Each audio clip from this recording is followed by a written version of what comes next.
Hey guys, welcome back. In this video we're going to use the grease gun and grease up the JCB 522-120. So in this video I'm going to show where all the grease nipples are and what has to be greased. Hey guys, so here we are at the back of the machine. We're going to grease up the CV joints or the two power shafts that drive the rear axles. So they're definitely the hardest ones to do, so we're going to do them first. So one tip I'll give you is to fill an ICB drum with water, put the boom out maximum length, lift it ever so slightly just to get the back wheels up off the ground, and then you can spin the wheels to line up this Harvey Spicer here to get to the grease nipples. It's pretty easy, like all the weight is now off the wheels and I can lift them up nice and easy. So we are going to grease the grease nipples. So there's two grease nipples here, one for this one for in here, and I'm not sure where you can see it on camera, but the nipple is just inside here, and then there's other one is like way off this way, but they are both on the same plane here. So once you get this one, you can get this one at the same time. You don't need to spin the wheel again.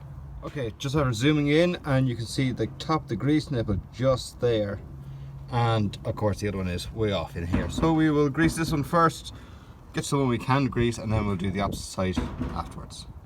Okay, I'm on the grease nipple there now. About to give it a squeeze. See all the grease coming out. It actually is coming out of the Harvey Spicer, or what would you call the needle bearings. Okay, and then to do the inside one, what we're going to do is put the grease nipple in this way, or the grease receiver in this way. You'll feel it there. I'm on it there now. Oh, I just clicked off it. Okay, try it a second. There we go. Now we're on it. That's only a matter of squeezing the grease gun and getting the grease into those drives. Okay, that's one side done. Now let's do the other three. Okay, and that's now this one here done. What I've done is use a screwdriver and just scratch the line into it, so it'll be easier for next time to know when I'm rotating it where the grease nipple is. So there's two, one here, see, one in the far side. Alright, since we're here in the back axle, we're going to put grease into two of these. There's one up here for the trunnion bearing, and there's a lower trunnion bearing just underneath here. If you want to see a video of me actually replacing the damn trunnion bearing, check out the link in the description down below. But don't forget to grease them because they're a pain in the arse afterwards to replace. So there's 1, 2, 3, 4 just on this side of the rear axle.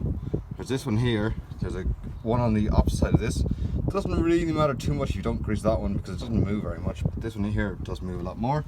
So that's all of them, and obviously the two in here as well. Here we are at the back of the machine. Don't forget to grease this nipple down here and the one on the far side that links the two wheels or two rear axles together. Next we're going to do the front bearing, so we're going to drop down the jacks. That'll give us access so we can move around the wheels. And always turn the machine off for safety.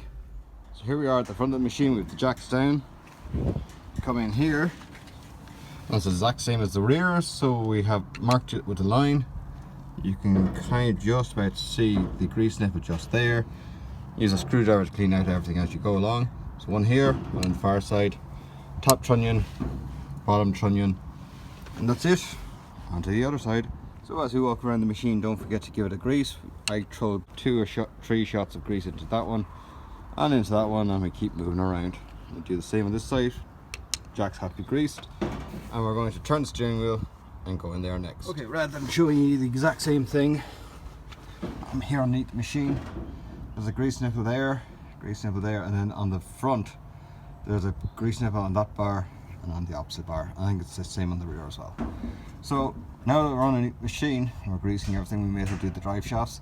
There's a front drive shaft and the rear drive shaft. So they're exact same. There's one grease nipple up here, one in the rear, and one for the adjuster to let everything slide forward and backwards a little bit. And same on this side. There's one for this one here. I think this is called a yoke. So one for this yoke, one for the rear yoke. We call them Harvey Spicers. And then to the adjuster, which lets it just have a little bit of lateral movement in and out. Just give that 1 or 2 greases as well. Okay, here we are now on top of the machine. So we have the grease gun with us, and this is a bit difficult to do, but we can put our feet in between here and here so we're not going to fall. Go all the way down to the bottom. Yeah, we were loading compost there recently, so that's what the dirt is. And there is a nipple here which is really important to grease. because that's what everything pivots on. So we're going to give that a few shots of grease. Maybe a good few shots of grease. Okay, that's now done. You come back here and there's a grease nipple on the top of this ram and the top of the other ram. Those rams, all they do is when you're going up and down, they keep the headstock level. Okay, here we are now in the middle of the machine, so I have the boom all the way up. Make sure never to do this alone. I have actually told my dad I'm doing this, so just in case anything ever goes wrong. So there's one grease nipple here at the top of the ram, and then we go all the way in this way. Just be careful what you're going to stand on. And there is one grease nipple just there, and then there's one at the bottom of each of those two rams. So this one here is actually on a pipe, and that does the bottom of this big ram here. So here we are at the headstock, just inside the hole just up here. There is a hole, there's a ram in there that has to be greased, doesn't do a whole lot of movement. The other one is, I'll go wash this still, but there's one grease nipple there, and there's one here at either side of the headstock where it rotates. Which is kind of a silly place to put them. I would have put a grease nipple in here out of the way, that wouldn't be damaged, but that's the life of JCB. And lastly here on the headstock, probably only one grease, but there's one grease nipple there and one on the far side. Here we are at the front of the loader. We've got pushing out the boom all the way out, so it's a 6 meter boom with two sections in 3 meters each. We have to grease this, two on the top, one on the far side, and then we come to the second section, and again it's two on this side. I think there's two on the top and then two on the far side as well.